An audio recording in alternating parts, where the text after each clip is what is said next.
ఎక్కడున్నావు? గుళ్ళో ఉన్నాను బావా.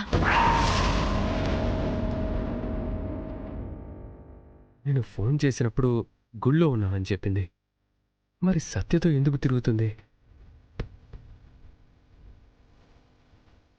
అవని అవని అవని నా దగ్గర అబద్ధం చెప్పిందా? నా దగ్గర అబద్ధం ఎందుకు చెప్పింది?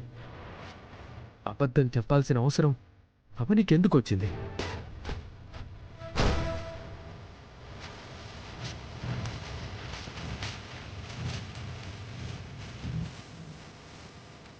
వాళ్ల మధ్య ఉండకూడని సంబంధం ఏదో ఉంది. సత్యగాడు వాడింట్లో అవని ఫోటో పెట్టుకుని ఆరాధిస్తున్నాడు. శ్రీకర్కి పిల్లలు పుట్టే అవకాశం లేదని మాకు ఆనాడే వెరీ క్లియర్గా తెలిసిపోయింది. అవని విషయంలో అమ్మ తప్పు మాట్లాడిందని అమ్మను నేను నానా మాట్లాడినాను. అమ్మ మాటలు నిజం చేసేలా ఇప్పుడు అవని నా కళ్ళ ముందు కనిపించింది. అంటే సత్యకు తనకు మధ్య ఉన్న స్నేహంలో ఏదైనా తప్పుందా?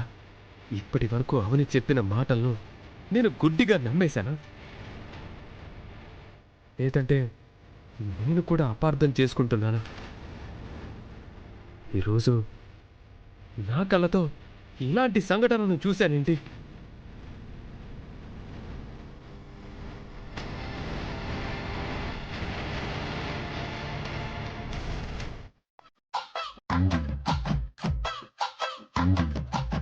మొగుణ్ణి ఒక్క మాట కూడా అన్నిచ్చేది కాదురా.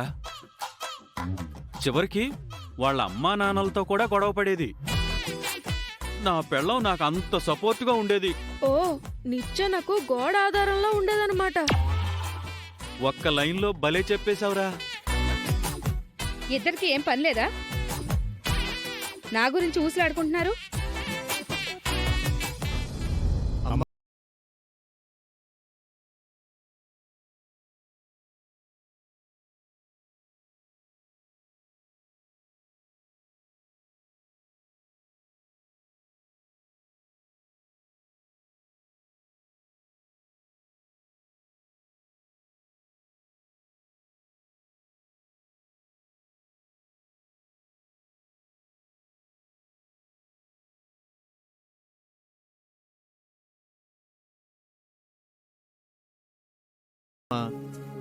మొన్న అమ్మగారు అయ్యగారు వచ్చి ప్రసాదం తయారు చేసి వెళ్ళారు కదమ్మా. వర్షాలు పడ్డాయి, ఆ విషయం చెప్పి వెళ్దామని వచ్చాం. ఓ సంతోషం. అందరూ వస్తారనుకున్నాము. అక్షయ్ అమ్మతో ప్రసాదం తయారు చేయిస్తారనుకున్నాం. అందుకు కొన్ని దుష్టశక్తులు అడ్డుపడుతున్నాయిలేండి. అందరూ పొలాల్లో విత్తనాలు చల్లుకున్నారమ్మా. పోనీలేండి, గుండెల మీద భారం దించుకున్నట్టయింది. పంటలకు వెళ్లే ముందు కౌలు డబ్బులు ఇచ్చి వెళ్తుంటాం కదమ్మా, అందుకే వచ్చాం. సరే ఇలా ఇవ్వండి. ఆగండి.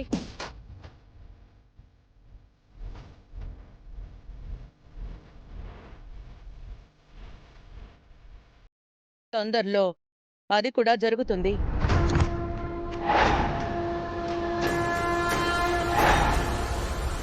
నిహారిక కూడా నీలాగే ఈ ఇంటికి కోడలు. నిహారికకి కూడా సమాన హక్కులు ఉంటాయి. ప్రతిసారి గౌరవాలు నువ్వే అందుకోవాలని రూలేం లేదు.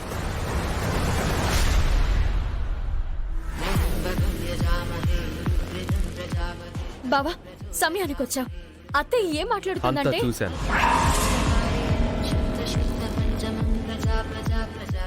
అత్తయ్య మనసులో ఏదో పెట్టుకుని ఇలా చేస్తుంది. నా మీదున్న కోపంతో నిహారికకు పెత్తనాలిస్తుంది. నిహారిక ఎలాంటిదో తెలిసి కూడా పంతంతో ఈ విధంగా చేస్తుంది. ఇది కరెక్ట్ కాదు కదా బావా, ఇది తప్పు కదా బావా.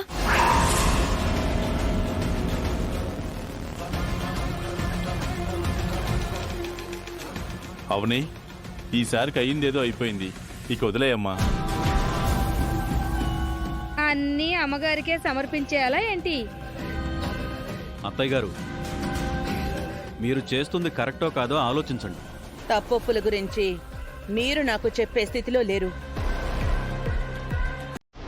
నువ్వు మాట్లాడవేంటి బావా? అమ్మ నిర్ణయాన్ని అందరం గౌరవించాలి.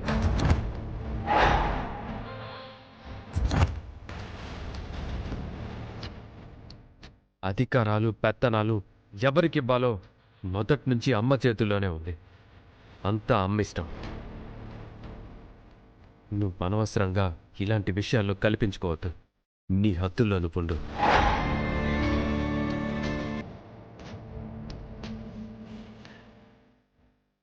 బావా, ఇంకేం మాట్లాడొద్దు. నన్ను విసిగించొద్దు. అమ్మతో గొడవ పడద్దు. నాకు చిరాగ్గా ఉంది.